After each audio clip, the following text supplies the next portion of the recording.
سلطان کو چند لمحوں کے لیے اپنے رونگٹے کھڑے ہوتے ہوئے محسوس ہوئے۔ منہ کھولے وہ بے یقینی کے عالم میں اس کا چہرہ دیکھ رہا تھا۔ وہ اس کی پنڈلی کے گرد سینڈل کے ان اسٹریپس کو لپیٹنا بھول گیا جنہیں وہ چند لمحوں پہلے بڑے انہماک اور شوق اور محبت کے ساتھ لپیٹ رہا تھا۔ وہ خاموش نہیں ہوئی تھی۔ اس نے اپنی بات جاری رکھتے ہوئے اب بڑی سہولت کے ساتھ جھک کر ان اسٹریپ کو خود لپیٹنا شروع کر دیا تھا۔ سلطان اس کے پیروں کے پاس کارپیٹ پر کسی پتھر کے مجسمے کی طرح بیٹھا اسی ہکا بکا انداز میں پری زاد کا چہرہ دیکھ رہا تھا۔ وہ پچھلے 8 سالوں سے دن رات اس کے ساتھ تھا اور پچھلے 8 سالوں میں اس نے سینکڑوں بار اسے اسی طرح چونکایا تھا۔ 8 سال کے طویل عرصے کے بعد اب سلطان کو یقین تھا کہ وہ اسے مزید حیران اور پریشان نہیں کر سکتی کیونکہ وہ پری زاد کو اندر باہر سے جان گیا تھا، لیکن اس وقت اس کے سامنے بیٹھے وہ اپنے آپ کو احمق سمجھ رہا تھا۔ پری زاد کے بارے میں انڈسٹری جو کہتی تھی ٹھیک کہتی تھی۔ صرف 5 منٹ پہلے ہی تو اس کے سرخ کیوٹکس سے رنگے ہوئے لمبے ناخن کو دیکھتے ہوئے وہ اس کے پیروں پر قربان ہو جانا چاہتا تھا۔ وہ ہر بار اسی شوق اور لگن کے ساتھ پری زاد کے پیروں میں جوتے پہناتا تھا اور اس پر رشک کرتا تھا۔ وہ کسی بیلے ڈانس کے پیروں کی طرح نازک، خمدار اور دودھیا تھے۔ سلطان نے شراب کے نشے میں بہت سے مردوں کو اس کے پیروں کو چومتے دیکھا تھا اور اسے فخر تھا کہ وہ روز اس کے پیروں میں جوتے پہناتا تھا۔ وہ اب اسٹریپس بند کرتے ہوئے اٹھ کھڑی ہو گئی تھی۔ اپنی سرخ ساڑی کو سنبھالتے ہوئے وہ ڈریسنگ ٹیبل کے شیشے کے سامنے جا کر کھڑی ہو گئی۔ سلطان اب بھی اسی طرح کارپیٹ پر بیٹھا سانس روکے اسے دیکھ رہا تھا۔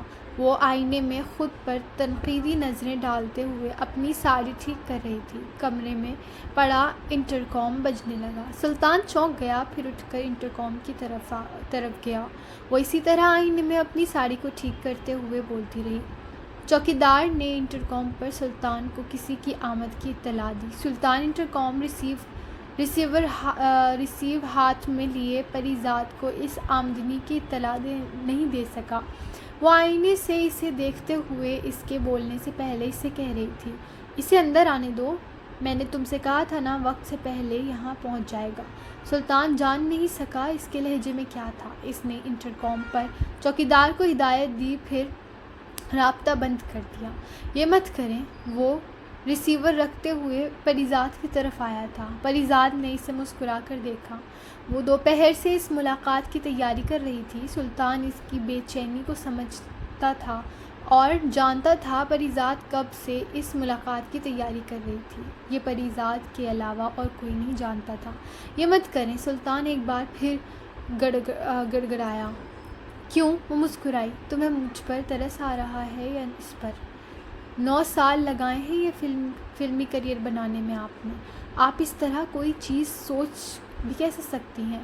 وہ اب اسے پتہ نہیں کیا کیا یاد دلانے کی کوشش کر رہا تھا۔ میں کیسی لگ رہی ہوں سلطان؟ اس نے اس کی بات کا جواب دینے کے بجائے یک دم مڑ کر مسکراتے ہوئے سلطان سے پوچھا۔ وہ 8 سال سے اس کے ساتھ تھا۔ ان 8 سالوں میں اسے ایک موقع بھی یاد نہیں آیا جب اس نے پری زاد نے اس سے یہ سوال کرتے نہیں دیکھا تھا۔ پری زاد کیسی لگتی تھی؟ پری زاد یہ جانتی تھی۔ اس نے پری زاد سے پہلے انڈسٹری کے 2 بڑی ہیروئنز کے ساتھ 13 سال کام کیا تھا۔ وہ دونوں بھی انڈسٹری کی خوبصورت ترین عورتوں میں شمار ہوتی تھیں، مگر وہ دن میں کئی بار سلطان سے یہ سوال کرتی تھیں۔ اپنی مرضی کا جواب سننے کے باوجود وہ مطمئن نہیں ہوتی تھیں۔ وہ کہیں جانے کے لیے 15 بار اپنی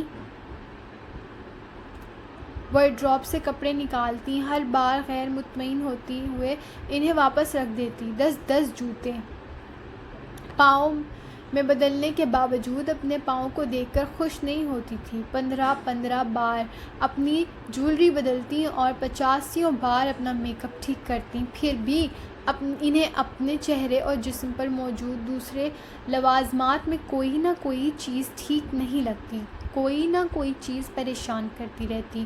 چہرے کے کسی نہ کسی حصے پر کمپیکٹ پاؤڈر سے پفنگ کی ضرورت پڑتی تھی۔ آنکھوں کا آئی لائنر کہیں نہ کہیں سے نامناسب لگتا رہتا۔ پریزاد وارڈروب کھول کر ہاتھ میں آنے والا پہلا لباس پہن لیتی۔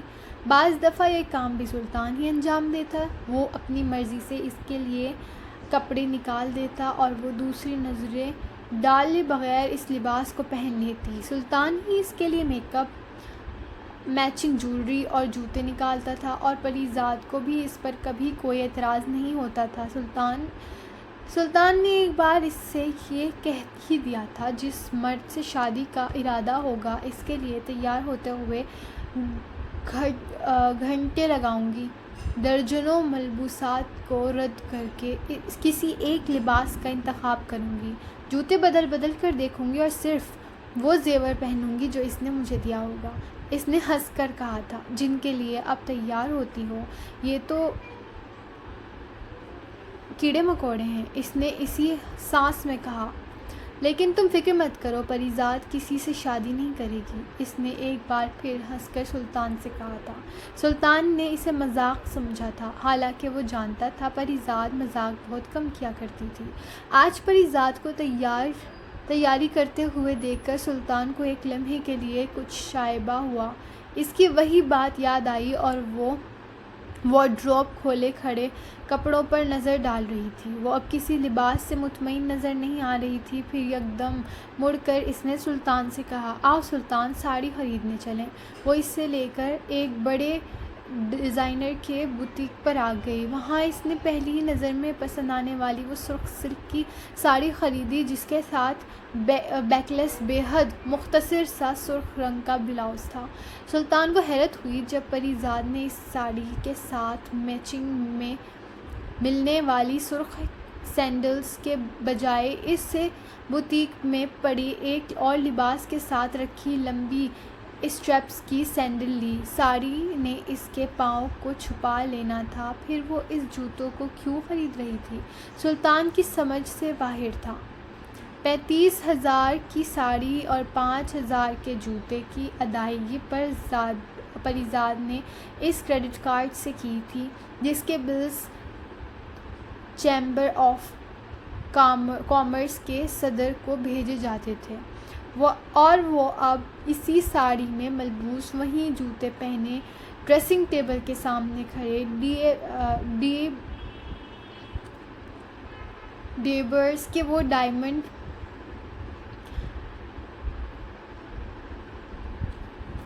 اسٹڈ اور نیکلس پہن رہی تھی، جو اسے پچھلے ہفتے رحیم یار خان میں متحدہ عرب امارات کے شرح خاندان کے ایک فرد نے اپنے محل میں 3 روزہ قیام کے بعد روانہ ہوتے وقت دیے تھے۔ اپنے اسٹریکڈ بالوں کو سر کی پشت پر ایک بہت سادہ لیکن بہت خوبصورت تراشیدہ انداز جوڑے میں لپیٹے 5 فٹ 7 انچ کی وہ قیامت کسی اور کے لیے قیامت اٹھانے کی تیاری کر رہی تھی۔ سلطان نے اس کے میں کیسی لگ رہی ہوں کا جواب نہیں دیا تھا۔ پریزاد نے جواب کا انتظار نہیں کیا تھا۔ وہ اسی طرح پلٹ کر پھر آئینے میں خود کو دیکھتے ہوئے نیکلس پہننے لگی۔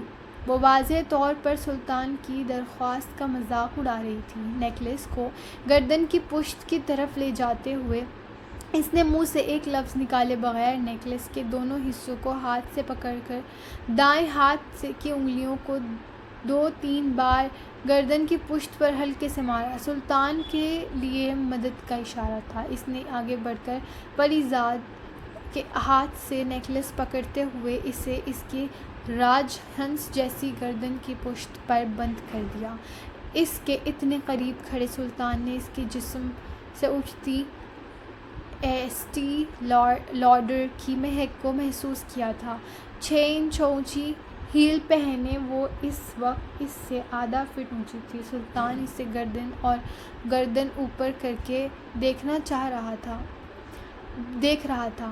وہ بیک لیس اور سلیو لیس بلاؤز میں سے نظر آتے اس کے دودیا جسم کو دیکھ رہا تھا۔ اس کو اگر چھونے کو دل چاہتا تھا تو وہ یہ باعث حیرت نہیں تھا۔ فلم انڈسٹری میں 9 سال سے راج کرنے اور دن رات کام کرنے کے باوجود پریزاد آج بھی ہوش ربا تھی۔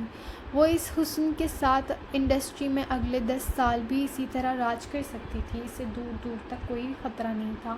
وہ خطرے بننے سے پہلے ہی ختم کر دیا کرتی تھی۔ سلطان کے دل کو جیسے کسی نے مٹھی میں دبا لیا۔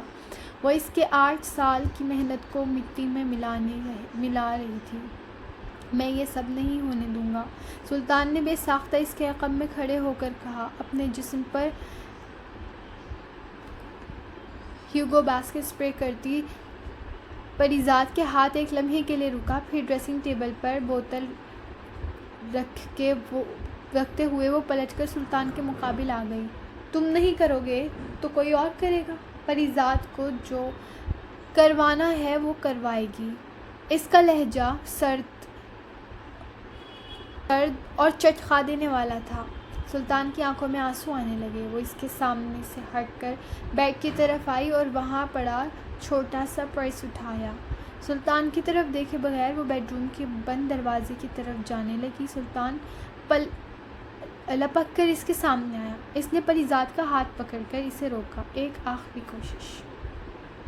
مت کریں پری جی، مت کریں، میں آپ کو تباہ ہونے نہیں دوں گا، اس نے منت بھرے انداز میں کہا۔ تمہیں کیا لگتا ہے میں تباہ ہونے جا رہی ہوں؟ غلط فہمی ہے تمہاری۔ اس وقت 8 بج رہے ہیں۔ میں رات کے 2 بجے اسی بیڈ روم میں یہیں تمہارے ساتھ بیٹھ کر چائے پیوں گی۔ اگر تم ویسا کرو گے جیسا میں کہہ رہی ہوں تو، اور اگر تم نہیں کرو گے تو جب میں رات کے 2 بجے یہاں آؤں گی تو مجھے تمہاری شکل نظر نہیں آنی چاہیے، نہ آج نہ دوبارہ کبھی۔ وہ بے حد پرسکون انداز میں ایک ایک لفظ پر زور دیتے ہوئے کہہ رہی تھی۔ پریزاد نے اسے دھمکایا، پھر بڑے پیار سے اپنا بازو چڑھاتے ہوئے سلطان کا گال تھپتھپایا، اور وہ دنیا میں کسی عورت پر اعتماد نہیں کرتی تھی، صرف سلطان پر کرتی تھی، کیونکہ اس کا تعلق ان دونوں اصناف سے نہیں تھا۔ دروازہ کھول کر قیامت کمرے سے چلی گئی۔ اس نے مڑ کر ایک بار بھی سلطان سے یہ نہیں پوچھا تھا کہ وہ اس نے کیا فیصلہ لیا ہے۔ وہ جانتی تھی وہ کیا کرے گا۔ سلطان بھیگی ہوئی آنکھوں سے اور گالوں کے ساتھ بند دروازوں کو دیکھتا رہا۔ چند منٹوں بعد اس نے کسی گاڑی کے اسٹارٹ ہو کر جانے کی آواز سنی۔ وہ تھکے تھکے قدموں کے ساتھ بیڈ کے پاس آیا۔ سائڈ ٹیبل سے موبائل فون اٹھا کر وہ اس نمبر پر کال کرنے لگا۔ آج کی رات پاکستان فلم انڈسٹری پر بہت بھاری ہونے والی تھی۔ منو سلوا بائی عمیرہ احمد، ایپیسوڈ 6۔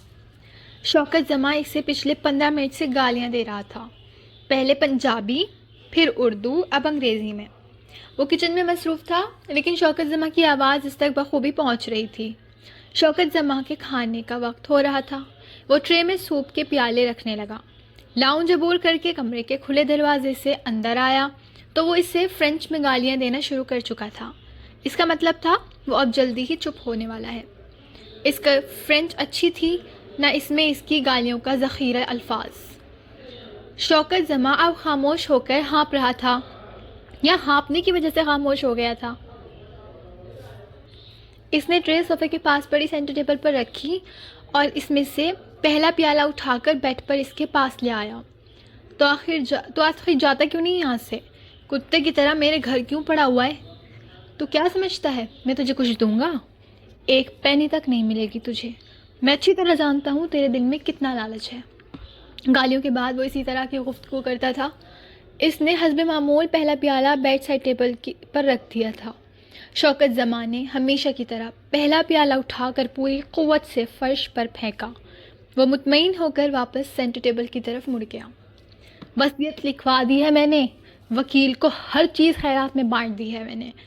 یہ گھر، میرے gas station, super store, bank account, سب کچھ، اس گھر کا فرنیچر تک میں نے اولڈ ہوم کو دے دیا ہے۔ اس کتیا، اس کے بچوں اور تیرے لیے ایک دن کا تک نہیں چھوڑا میں نے. تم سب کو بھی تو پتہ چلے شوکت جمع کیا چیز ہے، کیا کر سکتا ہے. دوسرا پیالہ اٹھاتے ہوئے اس نے شوکت جمع کو اردو میں کہتے سنا. اس نے پچھلے جملے پنجابی میں کہے تھے. دوسرا پیالہ لے کر اس کے سامنے آ گیا. اس بار پیالہ بیڈ سائڈ ٹیبل پر رکھنے کی بجائے اس نے اس پیالے کو کھڑے کھڑے شوکت جمع کی طرف بڑھایا. شوکت جمع نے پیالہ اس کے ہاتھ سے لے کر پوری قوت سے سوپ اس کے سینے پر اچھال دیا اور پیالہ ایک بار پھر فرش پر پھینک دیا. وہ چھناکے سے ٹوٹ گیا.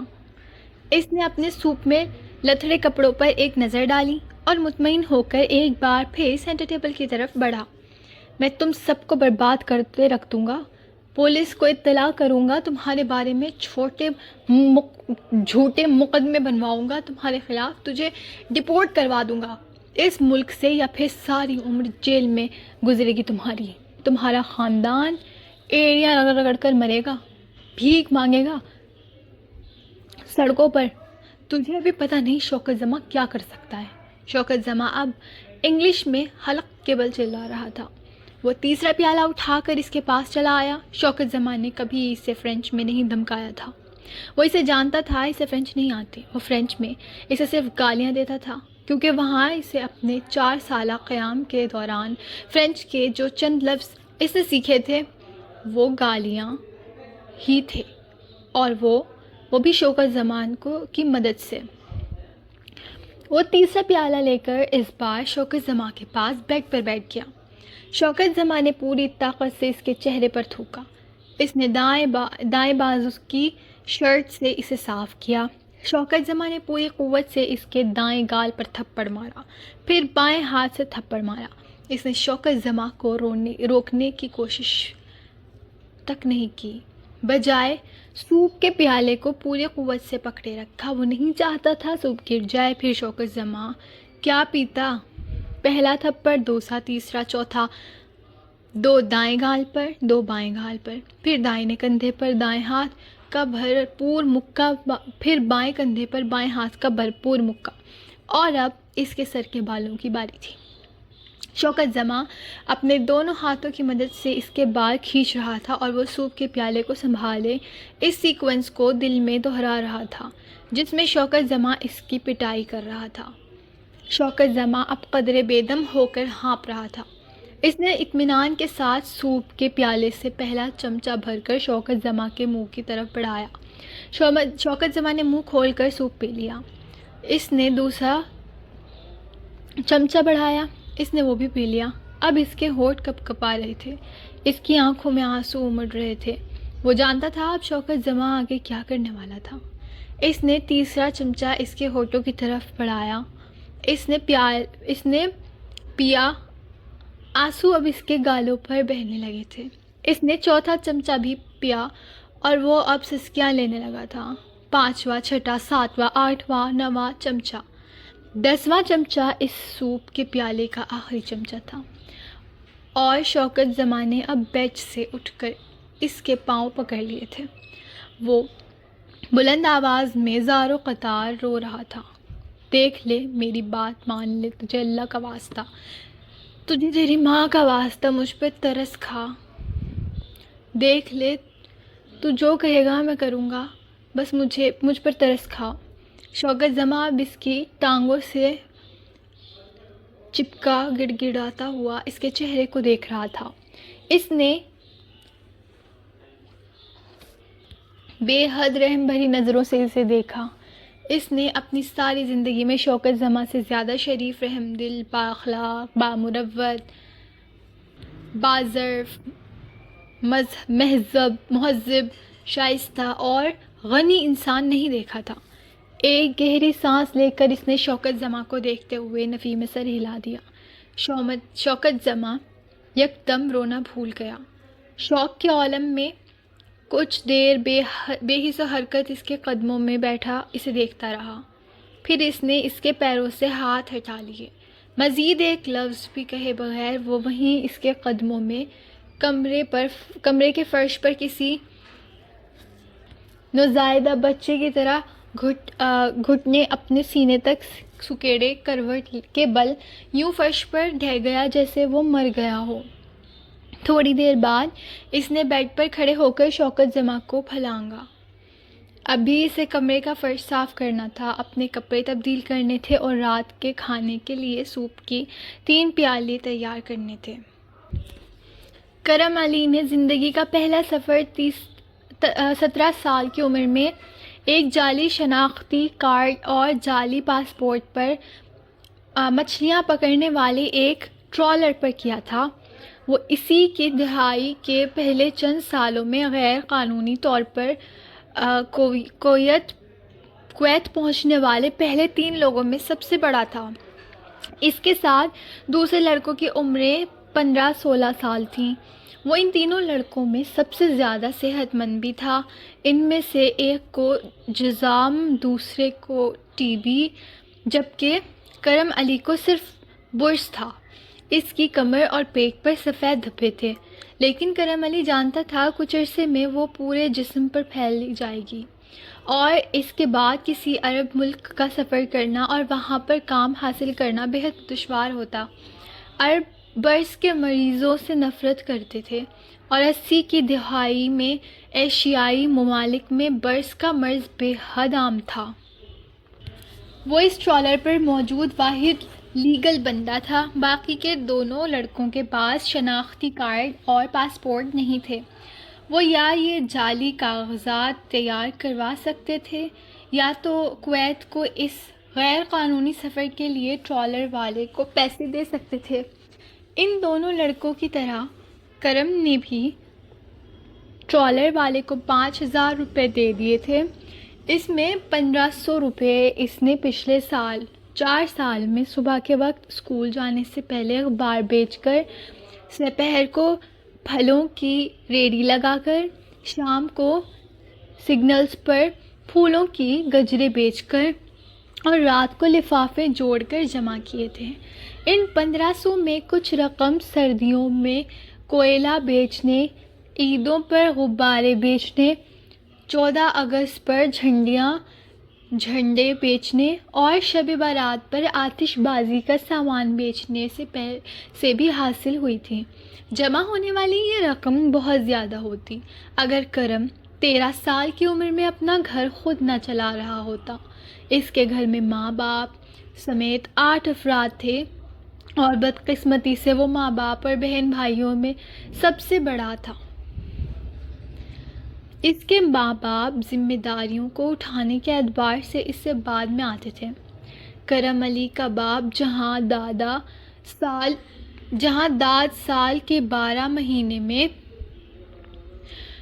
مختلف کام کرتا تھا اور کسی ایک کام سے بھی اسے اتنی آمدنی نہیں ہوتی تھی جسے وہ پان سگریٹ کی اتنی ذاتی ضروریات پوری کرنے کے بعد گھر میں دیتا اور گھر کے اخراجات پورے ہوتے۔ شادی کے 14 سالوں میں صرف شادی کا پہلا سال تھا جب جہاداد باقاعدگی سے اپنی بیوی کو خرچہ دیتا رہا۔ اس کے بعد کرم علی پیدا ہو گیا اور جہاداد بیٹے کی پیدائش کے بعد شادی کے دوسرے ہی سال جیسے ہر ذمہ داری سے آزاد ہو گیا۔ گھر میں اب اگلی نسل آ گئی تھی، یعنی دوسرا مرد۔ اگلے 3 سال اخراجات کی ذمہ داری جہاداد کا باپ اٹھاتا رہا، کیونکہ جہاداد کی بیوی اس کی بھتیجی تھی، اور اسی طرح اسی کے اصرار پر اس کے بھائی نے اپنی بیٹی کی شادی جہاداد کو بے حد ناپسند کرنے کے باوجود بھی کر دی تھی۔ ان 2 سالوں میں جہاداد کے ہاں 2 بیٹوں کا اضافہ ہوا اور اس کا دل بیوی اور گھر سے مزید اچاٹ ہو گیا۔ اس کے کسی بھائی کے ہاں 2 بیٹیاں نہیں تھیں۔ اگر کسی کے دوسری بیٹی ہوتی تو پیدائش کے کچھ عرصے کے بعد مر گئی، اور اب اس کے ہاں 2 بیٹیاں ہو گئی تھیں۔ وہ جتنا دکھی ہوتا کم تھا۔ کرم علی پر اب 2 بہنوں کی ذمہ داری آ گئی تھی، کیونکہ جہاداد کے خاندان میں بہنوں کو ہمیشہ بڑا بھائی ہی پیاتا تھا۔ اگلے 4 سال گھر کے اخراجات جہاداد کے باپ کی موت کے بعد اس کے بڑے دونوں بھائیوں نے اٹھائے، کیونکہ وہ سب ایک ہی گھر میں اکٹھے رہتے تھے۔ کھانا پینا بھی مشترکہ تھا، اور جہادات کو لعنت ملامت کرنے کے باوجود اس کے بھائی، اس کی بیوی اور بچوں کو ہر ماہ تھوڑی بہت رقم دیتے رہتے تھے۔ کرم علی کو اسی زمانے میں اس کے تایا کے بچوں کے ساتھ ایک سرکاری اسکول میں داخل کروا دیا گیا۔ پاکستان میں ٹیلی ویژن کی نشریات کا آغاز ہو چکا تھا۔ جہادات کے ایک بڑے بھائی کے کمرے میں بھی ایک black and white TV آ گیا تھا، جس نے گھر کی دوسری عورتوں اور بچوں کی طرح جہادات کی بیوی کو بھی خواب دکھانے شروع کر دیے تھے۔ پینٹ کوٹ میں ملبوس، سگار پیتا، فرفرا انگریزی بولتا، لمبی گاڑی سے اترنے والا اور ایک بڑے سے گھر میں رہنے والا، اونچا لمبا خوبصورت پڑھا لکھا مرد۔ جہادات ان میں سے کسی ایک بھی خوبی کا مالک نہیں تھا اور کسی بھی معیار کو حاصل نہیں کر سکتا تھا۔ زینت کی نظر گھر کے دوسرے ننھے مرد پر ٹھہر گئی۔ ان میں کچھ چیزیں وہ حاصل کر سکتا تھا۔ یوں کرم علی کو جہادات کی شدید مخالفت کے باوجود کسی ورک شاپ کے بجائے ایک سرکاری اسکول میں داخل کروا دیا گیا تھا۔ ان 4 سالوں میں جہادات کے گھر 2 لڑکوں کا اضافہ ہوا۔ جہادات کا احساس کمتری کچھ کم ہوا، مگر کرم علی کی ذمہ داریوں میں کچھ اور اضافہ ہو گیا۔ جہادات کے خاندان میں چھوٹے بھائیوں کی ذمہ داری بھی بڑا بھائی ہی اٹھاتا تھا، اور صرف انہی کی نہیں، ان کی بیوی بچوں کی بھی۔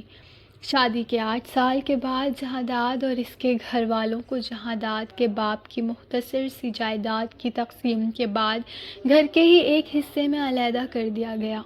جہادات کے باقی تینوں بھائی 1 سال کے اندر اپنے اپنے حصے کو بیچ کر وہاں سے چلے گئے، جبکہ جہادات اپنے ایک کمرے، ایک برآمدے اور 2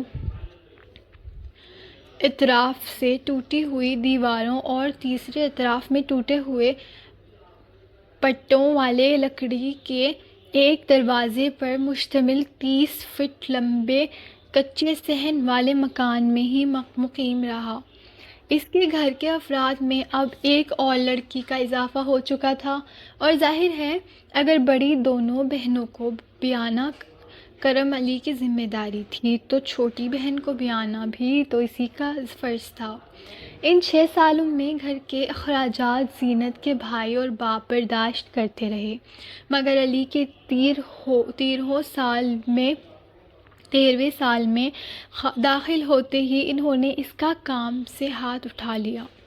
گھر کا دوسرا مرد اب جوان ہو رہا تھا، مگر اس کی بدقسمتی یہ تھی کہ اسے تعلیم میں ضرورت سے زیادہ دلچسپی پیدا ہو گئی تھی، اور گھر میں اب کسی ٹی وی کی نہ ہونے کے باوجود وہ بے حد بڑے بڑے خواب دیکھنے لگا تھا۔ باپ کی زبردست پٹائی اور دباؤ کے باوجود کرم علی اسکول چھوڑنے پر تیار نہیں تھا، البتہ وہ ساتھ ساتھ کم کرنے لگا تھا۔ گھر کی گاڑی پھر سے چلنے لگی تھی۔ اس کے گھر میں سب کچھ تھا، بھوک، بیماری، غربت، جھگڑا، نا اتفاقی، بے سکونی، کوئی ایسی چیز نہیں تھی جس کی کمی ہوتی۔ اس کے باوجود کرم علی اپنے بستوں میں کتابوں کے ساتھ ساتھ اپنے خواب بھی اٹھائے پھرتا تھا۔ صبح 4 بجے وہ کوئلوں کی استری سے اپنے ننھے ہاتھوں سے کپڑے استری کرتا، استری شدہ کپڑے پہن کر، بالوں میں تیل لگا کر اور کنگھی کر کے ساتھ مانگ نکال کر وہ آدھ گھنٹہ پیدل چل کر اخبار کی اس ایجنسی میں جاتا، جہاں وہ صبح صبح جھاڑو دیتا، پونچھا لگاتا، چیزوں کی گرد جھاڑتا، پھر اخباروں کے بنڈل آ جانے کے بعد وہ ان بنڈلز کو مختلف ہاکرز میں تقسیم کرتا، بعض کو بنڈل کھول کر مطلوبہ تعداد میں اخبار گن کر دیتا، لاگ بک میں انٹری کرتا۔ اس کام کے دوران وہ اردو کے تقریباً ہر اخبار کی سرخیاں پڑھ لیتا اور انگلش کے ہر اخبار کی تصویریں دیکھ لیتا، اور اسی کام میں وہ کئی بار اپنی جیب میں موجود کنگھی نکال کر مانگ ٹھیک کرتا رہتا۔ 7:15 بجے وہ جب ایجنسی کے مالک کو چائے دے کر وہاں سے نکلتا تو اس کے کپڑوں اور ہاتھوں کے ساتھ ساتھ کئی بار اس کے چہرے پر اخبار کی سیاہی لگی ہوتی۔ بھاگم بھاگ وہ گھر پہنچتا اور منہ دھو کر کپڑے بدل کر ایک بار پھر استری شدہ یونیفارم پہن کر بالوں میں کنگھی کر کے وہ محلے کے قریب ہی واقع اس سرکاری اسکول میں چلا جاتا جہاں وہ شروع سے پڑھتا آ رہا تھا۔ گرمیوں میں جب اسکول جلدی لگتا تو کرم علی صبح سویرے یونیفارم پہن کر ہی اخبار کی ایجنسی میں جاتا اور پھر وہیں سے سیدھا اسکول، اور جب وہ یونیفارم پہنے ہوتا تو پھر اس کی زیادہ توانائی اس یونیفارم کو گندا یا میلا کرنے سے بچانے میں خرچ ہوتی تھی۔ ایسا نہیں تھا کہ اس کے اسکول میں گندے یونیفارم پر کوئی سزا دی جاتی تھی۔ وہ جس علاقے میں تھا وہاں اسکول کے 700 بچوں میں سے صرف 14 بچے پورا اور صاف یونیفارم پہن کر آتے تھے، اور ان کے نام، ان کی کلاس، ان کے گھر کا ایڈریس تک ہیڈ ماسٹر کو صرف اسی وجہ سے یاد رہتا تھا۔ باقی 686 بچے یونیفارم سے ملتے جلتے ہر طرح کے لباس میں، ہر طرح کے جوتے پہن کر، ہر طرح کے حلیے میں اسکول آتے تھے۔ صاف استری شدہ کپڑے پہننے اور بالوں میں کنگھی کرتے رہنے کا یہ سلسلہ اسکول کے بعد ریڑھی لگانے اور رات کو سگنلز پر گاڑیوں کے روک کر پھولوں کے گجرے بیچنے پر بھی ختم نہیں ہوتا تھا۔ کرم علی کو استری شدہ صاف کپڑے پہننے کا جنون تھا۔ جو چند جوڑے اس کے پاس تھے وہ انہیں بھی بڑی حفاظت اور احتیاط کے ساتھ اپنے صندوق میں تہہ کر کے رکھتا تھا۔ اگر کبھی گھر میں صابن ختم ہو جاتا تو وہ خالی پانی سے ہی اپنے کپڑے رگڑ رگڑ کر دھوتا رہتا۔ 17 سال کی عمر میں اس نے رزق کی تلاش کے لیے خوار ہونے کے ساتھ میٹرک کر ہی لیا تھا۔ میٹرک کرنے سے بہت پہلے ہی اسے اندازہ ہو گیا تھا کہ یہ پہلی اور آخری کوالیفیکیشن تھی جو اس کے مقدر میں تھی۔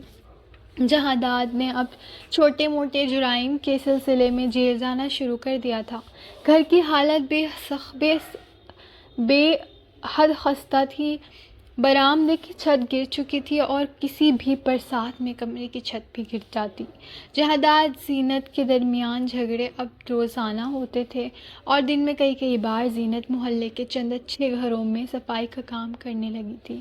اس کے باوجود اخراجات تھے کہ بڑھتے ہی جا رہے تھے۔ اس سے چھوٹی بہنیں بار بار اسکول چھوڑ دے چکی تھیں، اور ان حالات میں آنے والے سالوں میں اس کے باقی بھائی بھی اسکول چھوڑ دیتے اور اس کی طرح کے چھوٹے موٹے کام کرنے لگتے۔ اس کی بہنیں اب شادی کی عمر کو پہنچ رہی تھیں۔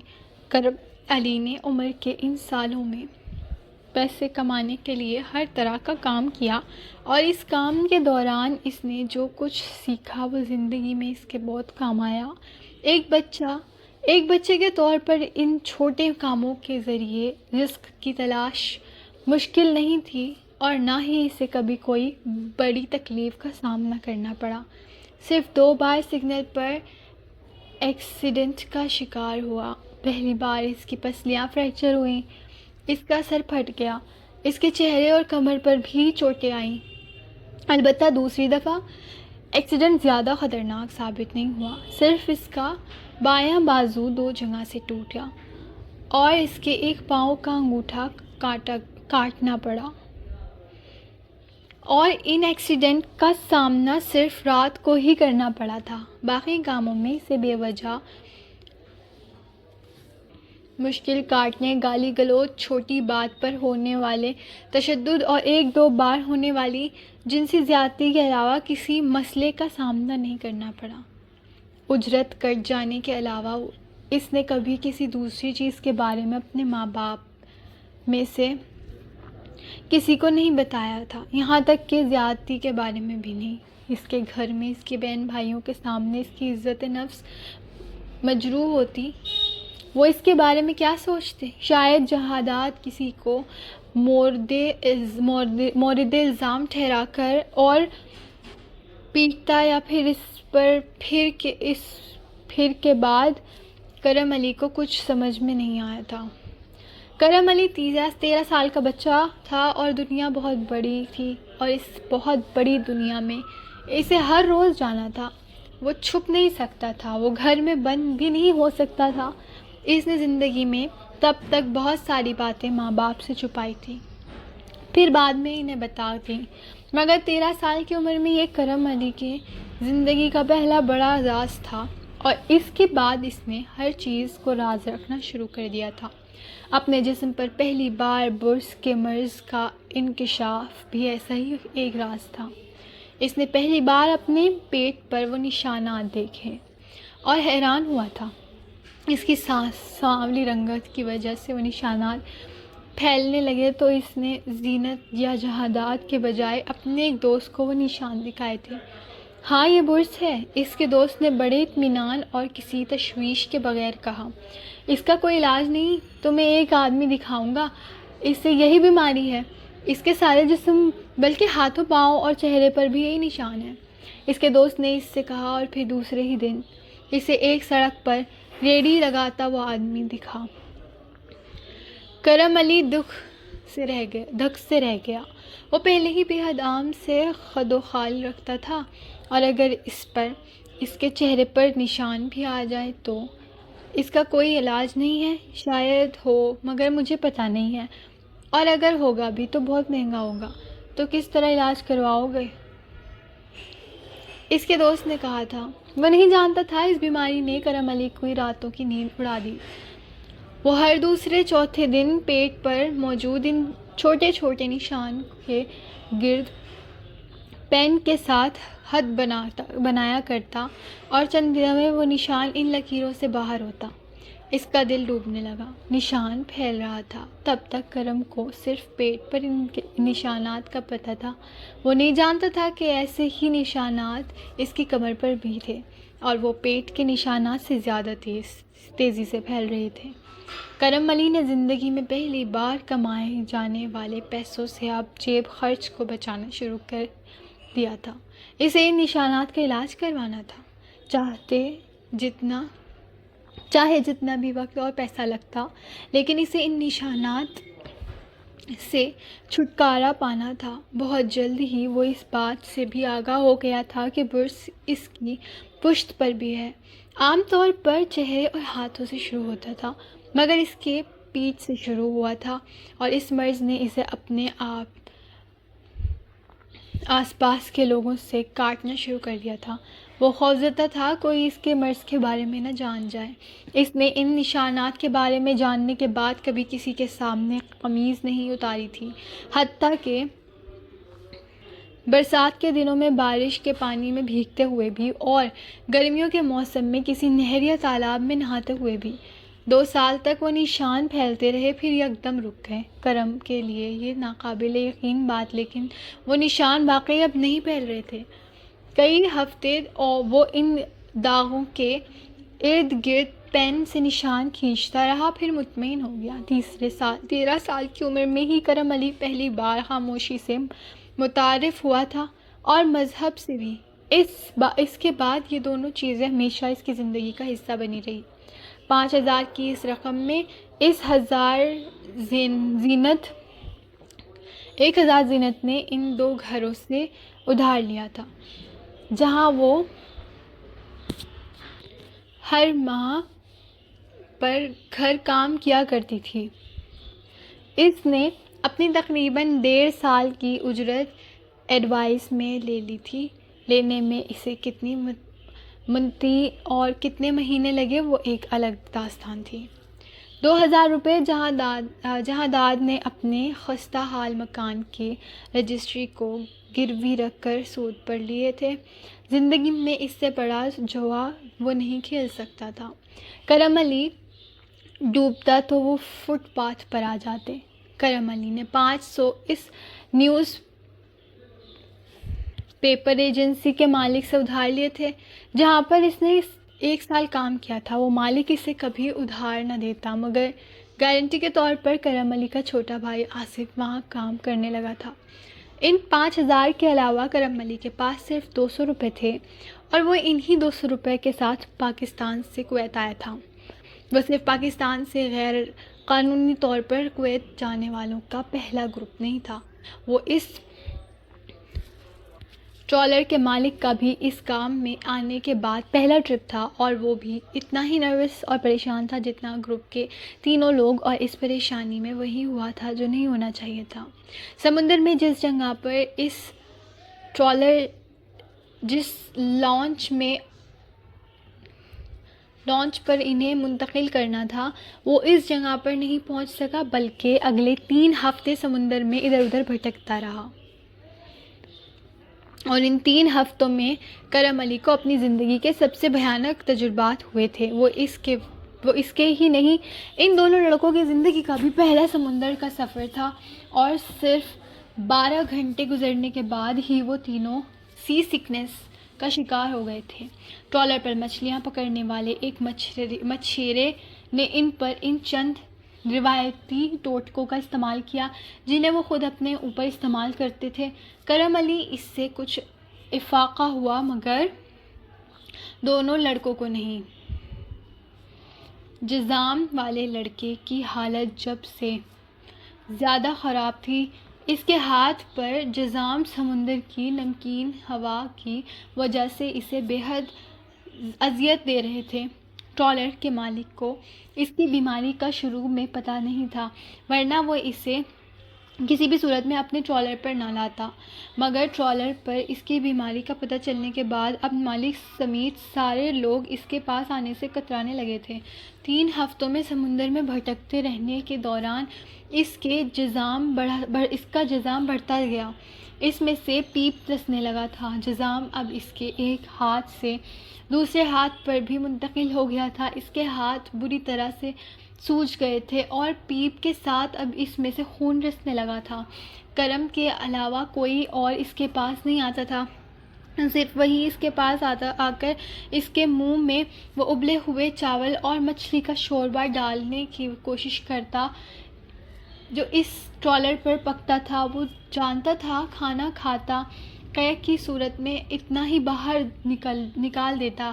کرم دن میں 2-3 بار اسے کھانا کھلانے کی کوشش کے دوران ٹرالر کے ڈیک پر پھیلی وہ گندگی ماتھے پر ایک شکن لائے بغیر صاف کرتا۔ دوسرے ہفتے کے اختتام تک اس لڑکے نے کھانا پینا چھوڑ دیا تھا۔ زیادہ سے زیادہ جو چیز وہ اب اپنے اندر لے جانے کے قابل رہا تھا وہ پانی تھا۔ اس سے اب تیز بخار رہتا تھا، اور وہ زیادہ تر غنودگی کی حالت میں رہتا تھا۔ تیسرے ہفتے کے آغاز میں ایک صبح کرم نے اسے بے حس و حرکت پایا۔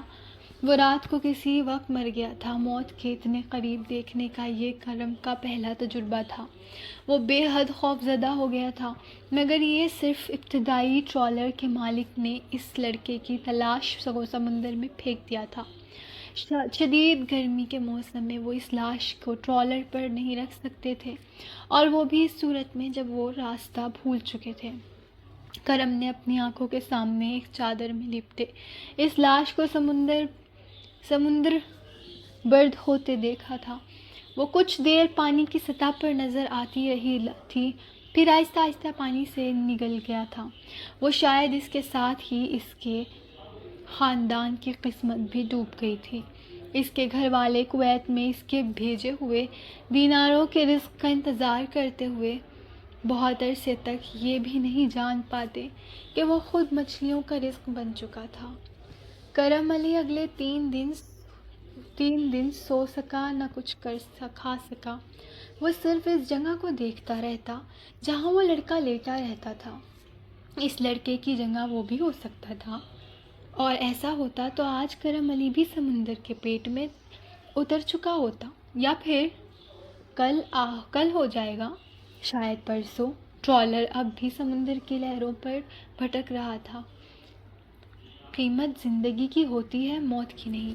زندہ انسان واقعیت رکھتا ہے کیونکہ وہ بوجھ اٹھا سکتا ہے، مردہ نہیں۔ وہ تو بوجھ ہوتا ہے، بوجھ کیا وقت رکھے گا۔ آج اس ٹرالر پر میں مر جاؤں اور میرے ساتھیوں کو واپس پلٹنے کا یقین نہ ہو تو وہ مجھے بھی اسی سمندر میں پھینک دیں گے۔ ٹرالر کے مالک نے کرم علی کے پاس بیٹھ کر سگریٹ پیتے ہوئے اسے اور دوسرے لڑکے سے کہا تھا۔ تیسرا ہفتہ ختم ہونے سے ایک دن پہلے ہی ٹرالر کے مالک کا اس لانچ سے رابطہ ہو گیا تھا جس میں اس ٹرالر سے یہ پہلی لاٹ اٹھانی تھی۔ کرم علی اور وہ دوسرا لڑکا کویت میں داخل ہونے میں کامیاب ہو گئے تھے۔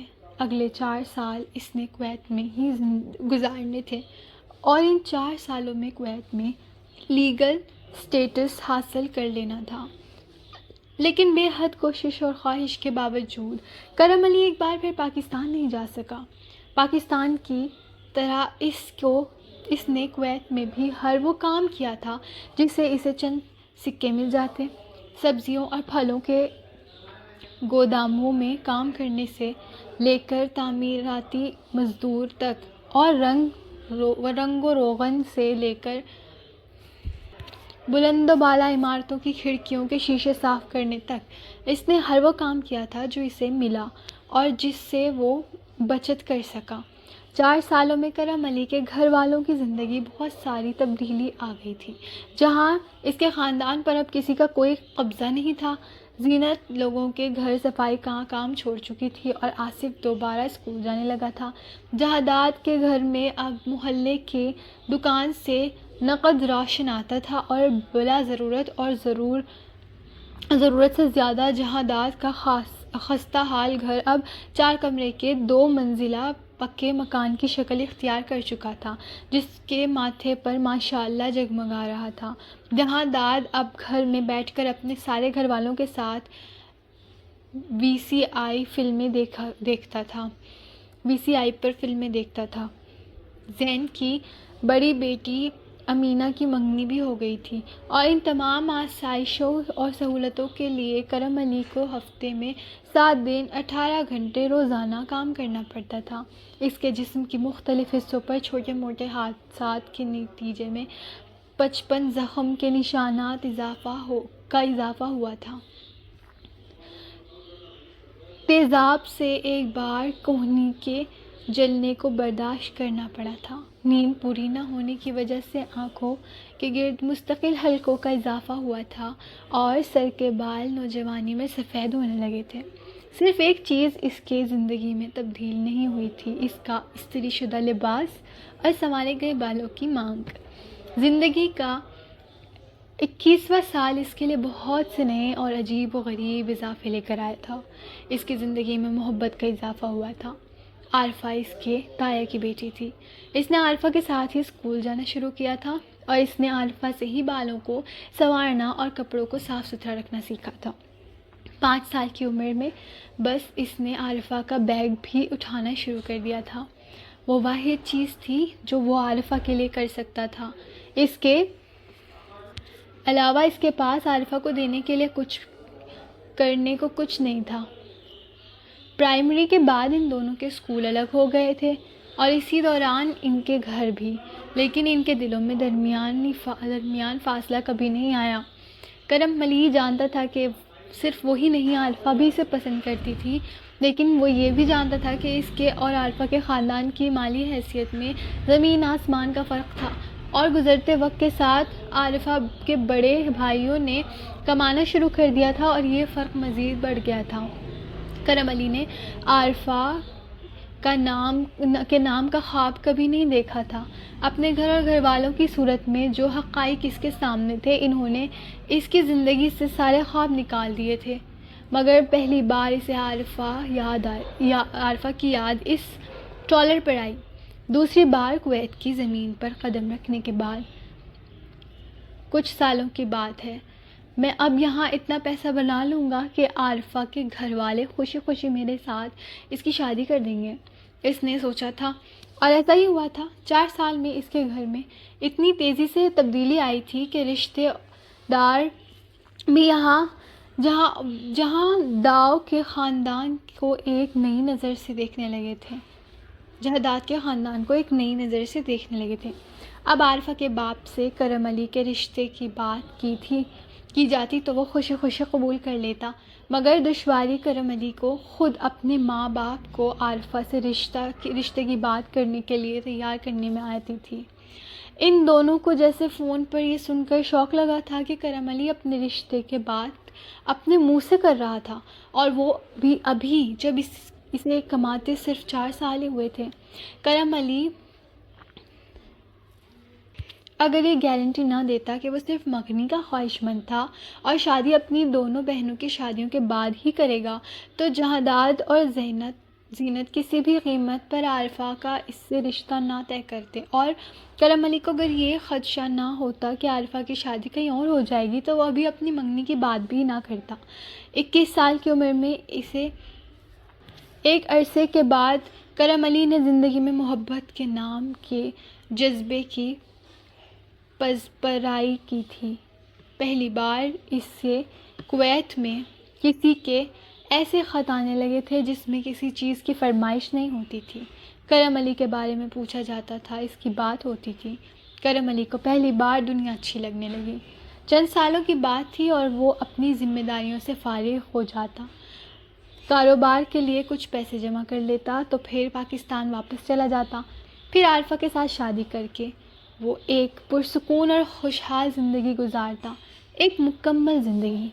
کرم علی نے اس سال کو بھی ڈائری میں نوٹ کر لیا تھا جس سال اسے پاکستان واپس لوٹ کر جانا تھا۔ وہ اپنی زندگی کے 28ویں سال کا انتظار کر رہا تھا جب اسے واپس لوٹ جانا تھا۔ وہ اب الٹی گنتی گننا شروع کر چکا تھا، اور 21ویں سال میں ہی اسے شیخ سعود بن جابر کے استبل میں کام کرنے کا موقع ملا تھا، اور اس کے بعد اس کی زندگی مکمل طور پر بدل گئی تھی۔ That's it for today. I hope you like this. Please like, share and subscribe for more.